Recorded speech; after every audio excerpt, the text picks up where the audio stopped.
friends at Chuck Sullivan, Assistant Commissioner of Communications for our conference office, just recently passed. He's at Media Day this summer. Got a chance to see him. Had no idea the fight he was in, and just our hearts are for that family and people that are around him daily. And so I want to start with that. A great opportunity this week to go on the road.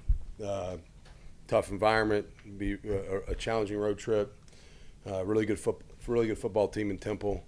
I think probably the most improved team in our conference, to be quite honest with you. I mean, they look like a completely different team, and it shows in every phase. They're well coached. They got good players. They're really disciplined. They play with great detail. A lot of respect for how they're playing. I think Casey Keeler, the head coach, does a phenomenal job. He's hired a great staff. You can tell that there's a vision, maybe and an alignment within the university there to get football where they want it to be. And they've hired a really good football coach, and they're getting there quick. So really impressed with what they're doing. We got to go on the road and play good, and we've got a lot of work to do to get ready to play this game, and got to continue to grow. This late in the year, you got to keep getting better. And we have not arrived. We have not, quite honestly, played our best yet, and we got to continue to strive for that. So with that, we'll open it up. I know Temple is 5-5, but to your point, I don't know if they have a bad loss this season. What has maybe impressed you the most about how quickly they've been able to improve? Yeah, I think they're just in every game. They do a good job of, I think, identifying a formula to be competitive in every game in regards to the matchup. I think one thing that's unique in this league is you have to play Navy or Army, and that's a different style of football. Well, they lost both those games very, very closely, and those are two tremendous challenges to get ready for in our league just because it's schematically so different, and the play style is different in regards to the amount of possessions you're going to get and those sort of things. They've been in every game. They've had an opportunity to compete and win in every game, and I thought they played Georgia Tech really good. Like when you go back and watch that tape, I think Georgia Tech's only got one loss in the year, and that was a hard-fought game. And so their players play hard. They're well coached. They give themselves a chance all the time. They don't beat themselves. They're one of the top teams in the country in the turnover margin. They've protected the football. They've got 2 turnovers all year in 10 games. It's unheard of. I mean, 2. They got 1 fumble and 1 interception. I don't know if I've ever seen that through 10 games. Your football team entered the top 25 for the AP and the coaches poll. You just talked about it, that your team hasn't played its best football yet, but at 8-2, with some of the impressive wins that you have, do you feel like your team is one of the top 25 teams in the country currently? I don't know. I hadn't watched that many other people play. I watch us play, and I watch whoever get ready to play. And then after that, I don't really know who else is out there. I mean, I'll just be very candid. There's some days I feel like we're one of the bottom 25 teams in the country watching us play. So, if we want to start feeling comfortable or casual about somebody wanting to vote us in the top 25 teams, there must be a lot of bad football going on if we're one of the top 25 teams. So, I mean, there must be some really bad football played right now in college football. So, I don't know. We're average. We're an average team. We get every 6 or 7 days, depending on the schedule of the week, to promote ourselves or embarrass ourselves. We've done that before, so we better get ready to play. I think I watched this practice today. I think we're average. And to that point, the tiebreakers in there. I know you're tired of hearing about tiebreakers. I know. Look, computers, tiebreakers win a damn game. I don't have time to figure out. I've been asked the models and the computer models. I'm like, I don't know how to turn on a freaking computer. Like when I want to watch film, I'm like, I can watch film, and if somebody sends me like an email, I'm like, no, don't do that. Just don't do it. And so I can watch film on a computer. That's about all I can do on a computer, really. It's really all I want to do.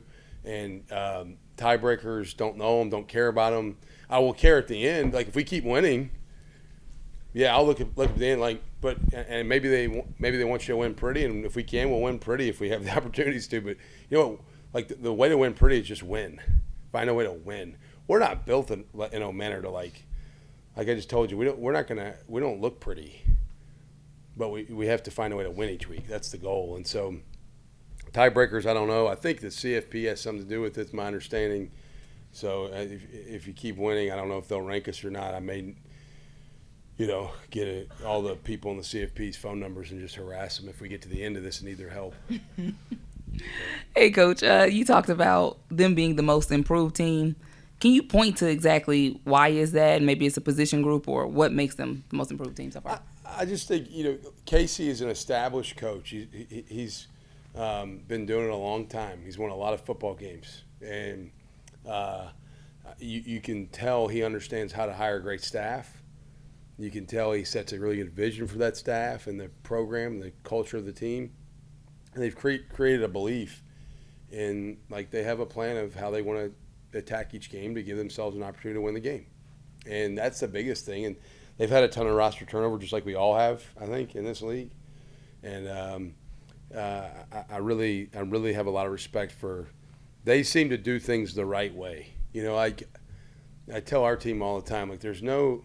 It takes what it takes to be successful. There's not 8 different ways. There's the right way and there's the wrong way.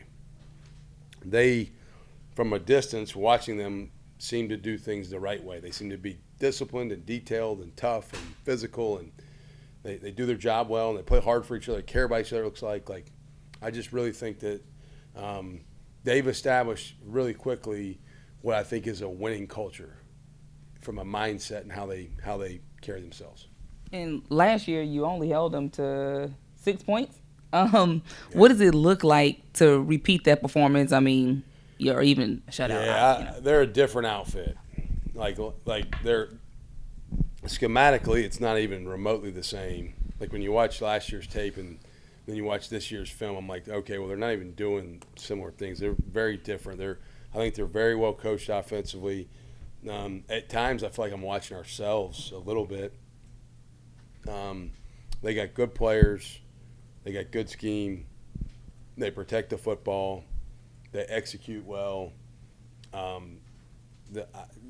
We have to be really, really good at doing our job well and leveraging the football and playing with good vision, because they give you a lot of shifts and motions and swappers, and so you just got to have clean eyes and keep your eyes where they're supposed to be.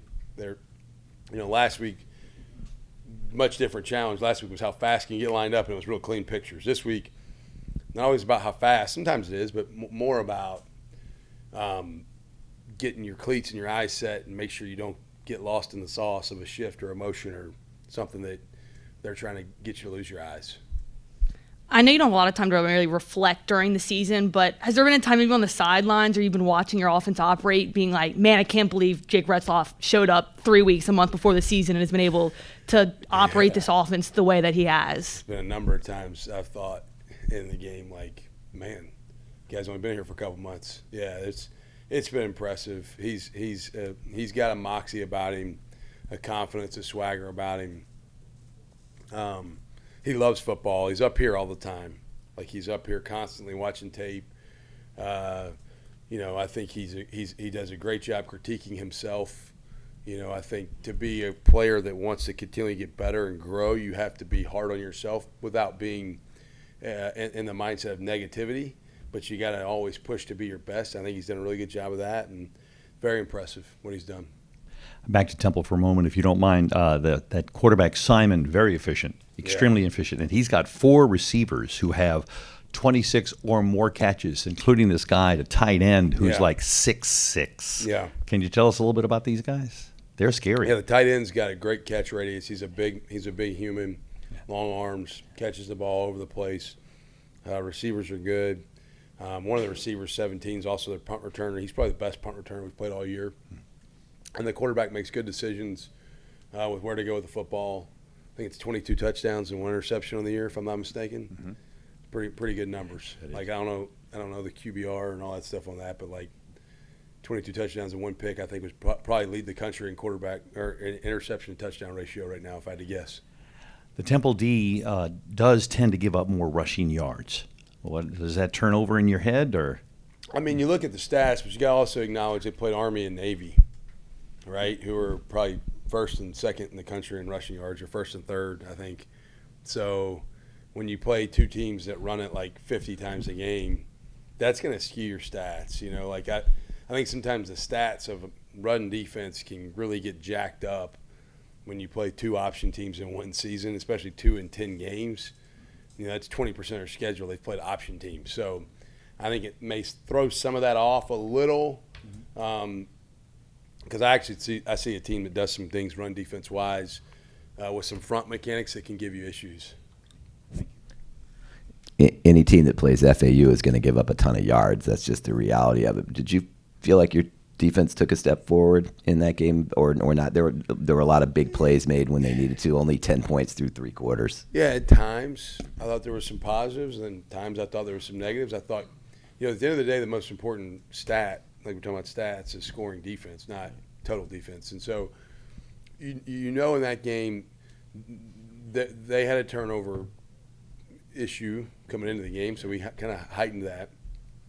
You also know going into the game, those offenses sometimes move the ball between the 20s really fairly easily, and then you get in the red area, you got to get some stops, which we got a couple. And so that's the red area in those games is huge. You know, I thought our run defense in the first half, I think they had 13 carries for 9 yards.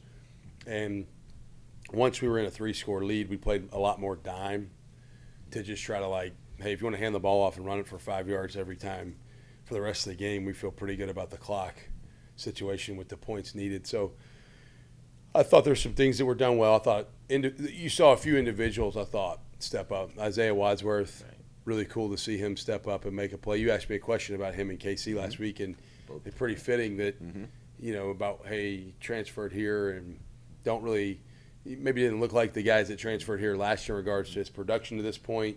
And then there he goes, get thrust into action and makes a big play. And so I thought there were some good things. I thought there was a lot to clean up and still improve upon. And then the other thing, are you planning on keeping a similar routine to what you did at Memphis on the road? Yeah, it looks like we're probably going to do something similar. I'm waiting to get some confirmation on access to stuff. But, yeah, we'll do something similar. We may have to go over to the Saints to practice on a Friday morning potentially before we leave because of weather. It's like 60% chance of thunderstorms right now Friday morning. So my part-time job, if any of y'all stations is looking, I'm an untrained meteorologist. So I look at the weather all the time. But yeah, so we may do the stadium visit again just to kind of let the guys have an acclimatization to where we're going to be. Untrained meteorologist, okay. So do you want the morning shift? Do you want the evenings? Like, what are you thinking here? I think mornings are usually easier in South Louisiana. Afternoons, you got a lot more pop-up thunderstorms. Okay, there we go. All right, fair enough. Yeah. Well, I look at the weather plenty, trust me. You talked about that you guys are, quote-unquote, an average team in your eyes. You're 8-2. Tonight there's a real chance that, you know, you hear your name in the CFP top 25, but you're still saying you're an average team. Do you think that standard that you have for yourself and for this program has helped y'all, you know, achieve the success that you have this season? Yeah, I mean, maybe, I don't know. I just think as soon as you start to feel good about where you are or who you are or what you're doing is really like, you know, pride comes before the fall, right? And so as soon as you start to, like, pat yourself on the back and feel real comfortable is when you're getting ready to, like, get just absolutely crushed. I don't care if you're talking about football or life or whatever, like, just don't be prideful. And so for me, our team continued to have humility, right, and put the work in and play with a chip on our shoulder and an edge about us that, man, like, you have to – this game you have to play with passion and with edge. And when I've seen us do that, we're a better team. When I've seen us not do that, we're a really bad team. And so – I think that's the biggest thing is just the ranking tonight, Sunday with the AP, the coach, whatever, none of that matters. Like, it just doesn't matter right now. We got 2 regular season games left. You know what I mean? And so at the end of the year when the last game is played, wherever you rank, that matters.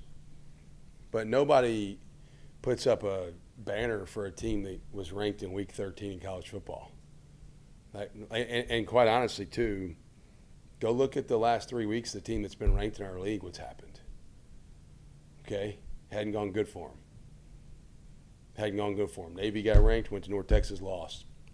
Memphis got ranked, played us, lost. South Florida got ranked last week, went to Navy, lost. What's Tulane going to do? We going to freaking lose? I don't know. We better be ready to play because we're playing a really good team. Offensively, feels like you have a lot of different guys who can, really hurt you. I mean, and there's not just like, one number one guy. Like, it feels like there's a lot of distribution throughout the offense. How much do you think that has contributed to, the success on that side of the ball? Yeah, it's been fun, to see the number of guys catch passes in games from Jake and from Brendan when he's been in, but Jake predominantly, obviously, has been cool. You've seen so many different people step up. I mean, obviously, Bryce Bohannon last week had the big fourth down touchdown catch. You saw Trey Shackelford against East Carolina have some big catches. You saw Shaz Preston against Memphis kind of step up and have some catches. Last week, the tight ends were more involved. I like the fact that there's a lot of guys in the flow of the game creating production. I think it's good for morale and it keeps guys dialed in. I think it's also, from a defensive perspective, there's not just one guy you're like, all right, let's just take that guy off the board and we're in good shape. You still have to deal with some other people that can go make a play. So I like what the group's done. I mean, CJ's had the big touchdown against East Carolina too. ABS has had some great games, So I just think I'm probably even missing like Garrett Mamahat. He's back now, fired up about his return. Garrett has one game back. I guess it was maybe Army. Or maybe the week before that, East Carolina. It was East Carolina, yeah. Had a couple plays in that game.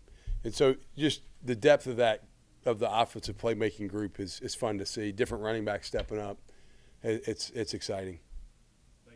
All right. Thank you all. Roll wave.